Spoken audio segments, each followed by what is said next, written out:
दिखाया। लौट के जब मथुरा वापस आए पढ़ लिख करके, तो ब्रजवासियों की बहुत याद सताने लगी। तब भगवान ने उद्धव जी से कहा, मित्र तुम एक बार जाके देखो मेरे बिना मेरे ब्रजवासियों का हाल क्या है। गच्छो धब ब्रजम सौम्य। और भाव में भरे ब्रजवासियों को याद करते हुए जब भगवान ने उद्धव को भेजा, अपना पीतांबर ओढ़ा करके उद्धव जी वृंदावन आए। और वृंदावन में नंद बाबा जसोदा मैया का दिव्य प्रेम और वात्सल्य जब कन्हैया के प्रति देखा, रात भर उद्धव जी नंद बाबा को समझाते रहे। न माता न पिता तस्य न भार्या न सुतादयः नात्मीयो न परस्यापि।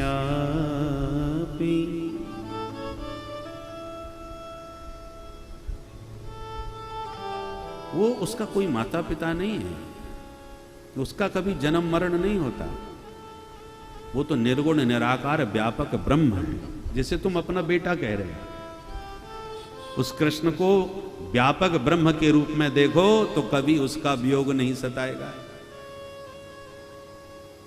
नंद बाबा बोले, उद्धव तू कहता है मेरे कृष्ण का कोई रूप रंग नहीं, वो निर्गुण है, तो फिर जसोदा ने पकड़ के उगल में कैसे बांध दिया? मैंने गोद में फिर किसको खिलाया? गैया हमारी गायों को किसने चराया? सारी रात यूं ही बातें होती रही। सवेरा होने पर जब गोपियों को पता चला कि ये वही रथ है जिसमें हमारे गोविंद गए थे मथुरा, लगता है अक्रूर फिर आ गया वही रथ लेके। अक्रूरः आगतः किंवा यह कंसस्यार्थ साधक ये नीतो मधुपुरी कृष्ण कमललोचन। रथ को घेर के गोपियां बोली, रथ तो वही है, घोड़े भी वही हैं, तो क्या कृष्ण आ गए? नहीं नहीं। दूसरी बोली, बहन ऐसी आशा मत करो, वो आने वाला तो है नहीं, क्योंकि ब्रज को छोड़ के ऐसे भागा है जैसे जंगल में आग लगने पर सब जानवर भाग जाते हैं, जैसे फल रहित वृक्ष से पक्षी उड़ जाते हैं, जैसे भोजन करके अतिथि चले जाते हैं, जैसे दक्षिणालय के पंडित जी आशीर्वाद दे के चले जाते हैं, जैसे अध्ययन करके विद्यार्थी गुरुजी को प्रणाम करके चले जाते हैं, जैसे पुष्प का पराग लेके भौरा उड़ जाते हैं। इतने में एक भ्रमर गुंजार करता हुआ किशोरी जी के चरणों में जा बैठा, तो सखियों के साथ किशोरी जी उस भौरे को भी गोविंद का भेजा हुआ दूध समझ के बातें करने लगी। इसी का नाम भ्रमर गीत है। गोपियां भौरे से पूछ रही है, मधुप के तब बंधो मां स्पृशांघ्रिं सपत्न्या। मधुप के तब बंधो मां स्पृशांघ्रिं सपत्न्या। मधुप के तब बंधो मां स्पृशांघ्रिं सपत्न्या। मधुप के तब बंधो मां स्पृशांघ्रिं सपत्न्या। उच्च विलुलित माला कुंकुम श्मश्रुभेना। उच्च विलुलित माला कुंकुम श्मश्रुभेना। बहत मधुपतिस्तन्माननीनां प्रसादं।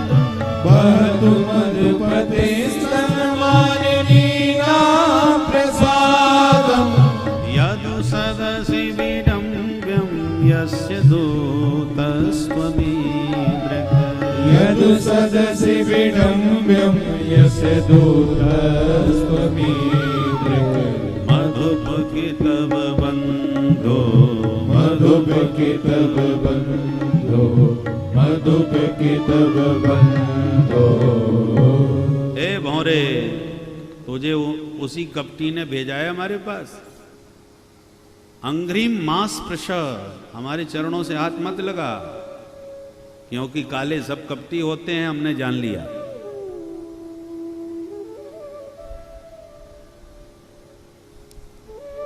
और गोपियों ने उस भौरे के बहाने गोविंद को खूब खरी खरी सुनाई। प्रेमियों का अधिकार होता है खरी खोटी सुनाने का। परंतु उद्धव जी ये सब बातें सुन सुन के हैरान हो गए। अरे राम राम, इनको हर सामले में सामला ही दिखाई नजर आता है। जित देखो तित श्याममयी। 6 महीने तक उद्धव जी गोपियों के इस दिव्य प्रेम का दर्शन करते रहे ब्रज में। 6 महीने के बाद होश आया कि मुझे लौट के जाना है मथुरा। उवास कतचिन मासा, पर ब्रज छोड़ के जाने का उद्धव जी का मन न हो गए। ब्रज रज को माथे से लगावें और प्रभु से प्रार्थना करें। आशा महो चरण रेणु जो सा महंस्याम वृंदावने किमपि गुल्मलतौ सदीरा या दुस्त्यजं स्वजनमार्यपथं च हित्वा भेजुर्मुकुन्द पदवी श्रुतभिर्विज्ञान।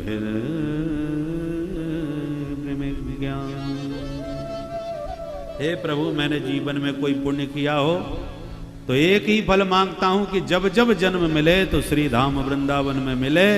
भले ही गुल्म लता औषधि जो चाहो सो बना दो, पर ब्रज के बाहर मत भेजना।